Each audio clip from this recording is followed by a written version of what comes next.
Now we are on our Excel spreadsheet. Now you might want to add some extension to your data. Since we have sales here, you might want to add the dollar logo, right?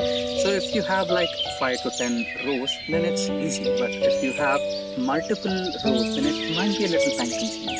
In such scenarios, you might want to select the entire column, right?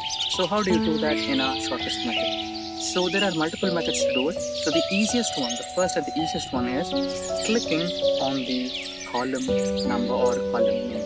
So here we have the column name, that is E, and if you click on it, the entire column is selected. And here we have numbers. So let us imagine that you wanted to select the row number 2. Click on number 2 and you have all the rows, the entire row selected. All the cells are selected, right?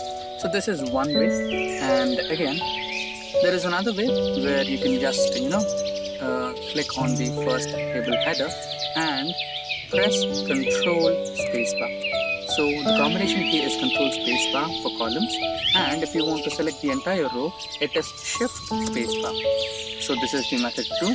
And another method, so you might have a doubt here, right? So when you click on the column or when you click on the row number, the entire row or entire column gets selected, right? And you wanted to select only the cells which have data. So we have another way for that. So you can select the cell. Now hold the Control and Shift key and press the lower arrow key to select the entire column with cells having data. So there you go. You have selected all the cells in one single column with only data. And all the cells which do not have data are not selected. Same applies to rows as well. Control Shift, right arrow key or left arrow key, place on your rows, and all the rows with data will be selected.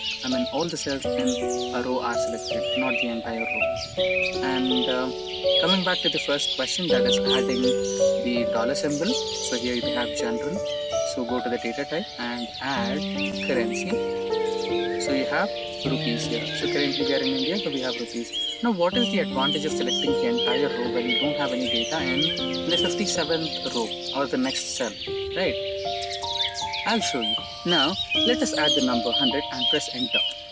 There you go. Let us add another number like 1000 and press enter. So the data formatting is automatically applied to all the cells. So most of the time your cells or the data sheet will be varying. You might have to add or remove elements or numbers, right? So in such scenarios, this will be